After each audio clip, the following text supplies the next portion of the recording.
역시 주식시장이 크게 요동친 하루였습니다. 관세 이슈로 인해 시장은 계속해서 하락을 이어갔으며 간헐적인 반등 시도가 나오고 있기 때문에 주의를 기울이셔야 합니다. 오늘도 시장의 자금 흐름과 주목할 종목들을 살펴보겠습니다. S&P 500 10분 차트를 살펴보면 장 초반에는 강한 매도세가 나왔지만 12시 이후부터 갑자기 매수세가 유입되며 하락을 되돌리는 흐름을 보였습니다. 반등이 나오면서 다시 상승세로 전환되는 듯했지만 장 막판에 다시 한번 강한 매도세가 나오며 롤러코스터 같은 하루를 연출했습니다. 따라서 현재는 장 초반이나 장중보다 장 마감 시점의 움직임이 가장 중요해 보입니다. 그리고 현재 가장 좋은 전략은 현금을 보유하고 관망하는 것으로 보입니다. S&P 500 지수는 오늘 200일 이동평균선을 붕괴할 뻔했지만 결국 유지한 상태입니다.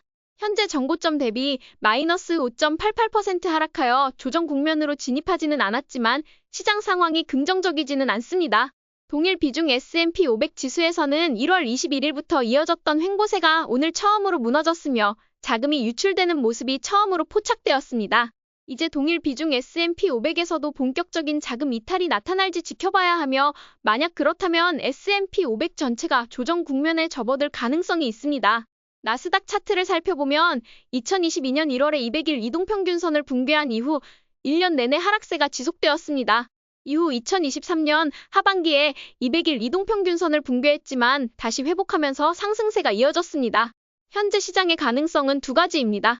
하나는 2023년처럼 이동평균선을 붕괴했다가 반등하며 다시 상승세를 이어가는 것이고 다른 하나는 2022년처럼 본격적인 하락장이 시작되는 것입니다. 하지만 이것은 누구도 정확히 예측할 수 없기 때문에 두 가지 상황을 다 준비한 뒤에 원칙을 세우고 매매를 진행하는 것이 중요합니다.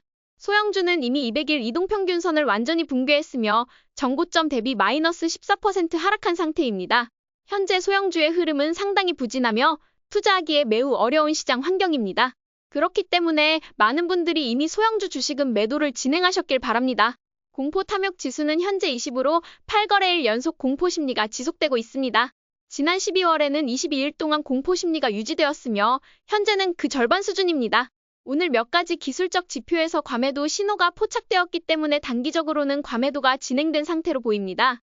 나스닥 100 지수는 여전히 200일 이동평균선 위에서 버티고 있지만 메타가 50일 이동평균선을 붕괴하면서 시장의 마지막 리더들까지 흔들리고 있습니다. 게다가 나스닥 전체가 200일 이동평균선을 이탈했기 때문에 포트폴리오의 주식 비중을 20에서 40% 수준으로 줄이는 것이 적절해 보입니다. 지금 시장은 마지막 리더 주식들까지 흔들리는 변동성이 큰 상황이므로 보수적인 접근과 신중한 리스크 관리를 추천드립니다. 금리는 관세 이슈로 인해 다시 한번 상승하려는 모습을 보였지만 큰 상승이 이루어진 것은 아니었습니다. 다만 뉴스에 반응한 알고리즘 매매와 채권 투자자들의 매수가 유입된 것으로 보입니다. 현재 채권 시장도 흔들리고 있어 명확한 상방이 정해진 것은 아니지만 아직은 하락 추세가 이어지고 있는 것으로 보입니다. 장기채를 살펴보면 장기채는 200일 이동평균선을 돌파한 이후 계속해서 해당 자리에서 머물고 있습니다. 따라서 50일 이동평균선을 돌파했을 때 매수한 물량만 유지하면서 계속해서 지켜보는 것이 좋을 것 같습니다.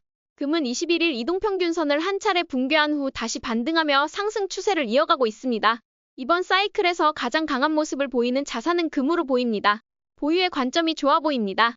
비트코인은 오늘 1% 가까이 상승했지만 여전히 횡보 중이며 이미 지지선을 붕괴한 상태이기 때문에 추세 추종 관점에서는 매도가 맞아 보입니다.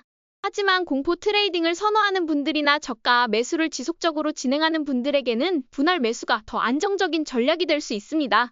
현재 비트코인의 공포 사이클은 2월 25일부터 시작되어 6거래일째 지속되고 있으므로 이를 계속해서 지켜보면서 대응하는 것이 좋겠습니다.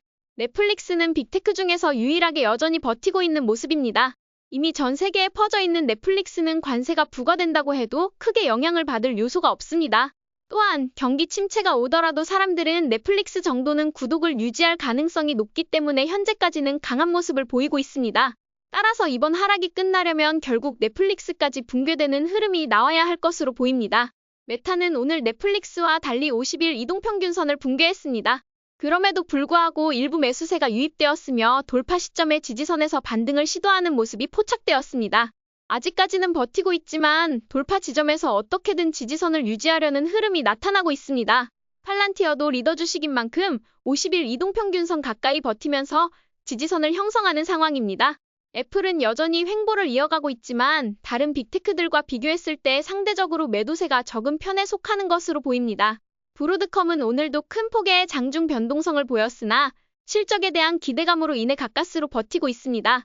이번 실적 발표를 주의 깊게 살펴보는 것이 중요할 것으로 보입니다. 엔비디아는 오늘 다시 한번 매수세가 유입되었지만 이는 숏 포지션을 잡았던 투자자들의 숏커버링이 반복되면서 나타난 흐름으로 보입니다.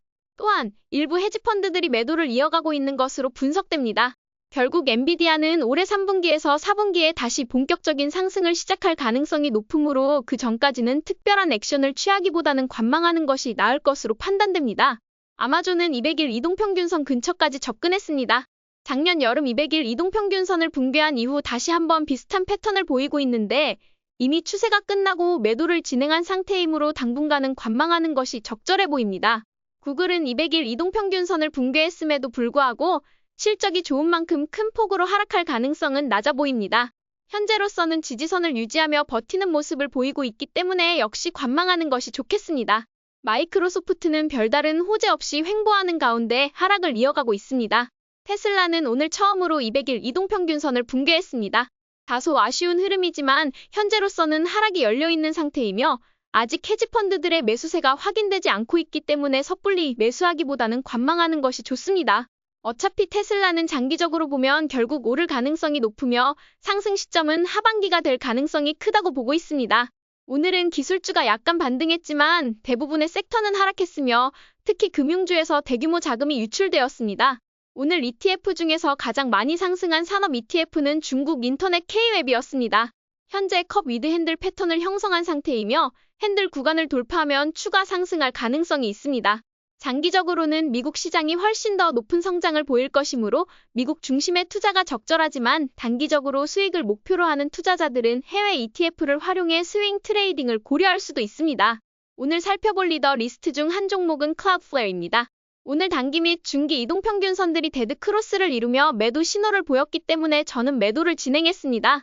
클라우드플레어는 현재 미국 대부분의 기업들이 사용할 정도로 인기 있는 서비스임은 분명하지만 매도세가 강하게 나오고 있는 상황에서는 보유를 유지할 수 없습니다. 따라서 당분간 쉬어갔다가 시장이 다시 오르기 시작하면 재매수를 고려할 계획입니다. 여전히 관심 종목 중 하나이므로 지속적으로 지켜볼 예정입니다. T-Mobile은 오랜만에 큰 폭의 하락을 기록했습니다. 3% 하락이 아주 큰 수치는 아니지만 하락세가 시작된 만큼 21일 이동평균선을 붕괴할 때마다 일부 매도를 진행할 계획입니다. 현재 어떤 종목도 추가 매수 관점에서 바라보지 않고 있으며 언제 매도를 진행할지를 계속 고민하고 있습니다. 1112는 오늘 약간 쉬어가는 흐름을 보였지만 여전히 돌파 지점을 유지하고 있으므로 보유 관점으로 바라보고 있습니다. 금 관련 주식은 오늘도 상승했습니다. 특히 금광주들도 강한 상승세를 이어가고 있으며 언제 매도할지에 집중하는 전략을 유지하고 있습니다. 오늘 꼭 살펴봐야 하는 차트는 나스닥 100 ETF, QQQ의 MDD, 최고 하락률입니다. 2000년부터 지금까지 최고 하락률을 살펴보면 2000년대 닷컴 버블 붕괴 이후에 2003년 정도까지 거의 마이너스 82%까지 빠진 뒤에 본전에 도달하기까지 거의 15년 정도 걸린 것 같습니다. 여기서 주목해야 할 점은 2000년대는 닷컴 소리만 들어도 주식이 올랐던 실적이 존재하지 않는 그런 기업들이었지만 현재는 실적이 존재하는 그런 기업들이 성장률이 약간 둔화됐다는 이유로 하락을 진행한다는 겁니다. 그렇기 때문에 현재와는 굉장히 다른 상황이고 2008년과도 개인들의 부채가 얼마 되지 않기 때문에 전혀 다른 상황입니다. 오늘의 결론은 이제 메타가 50일 이동평균선을 붕괴하면서 넷플릭스와 메타가 버텨주던 시간은 끝이 난 것으로 보입니다. 따라서 이제 남은 것은 넷플릭스가 무너지는 것이며 넷플릭스가 붕괴되지 않고 버틴다면 역시나 최강의 리더 주식으로서 추가 매수를 진행하면 좋을 것으로 보입니다.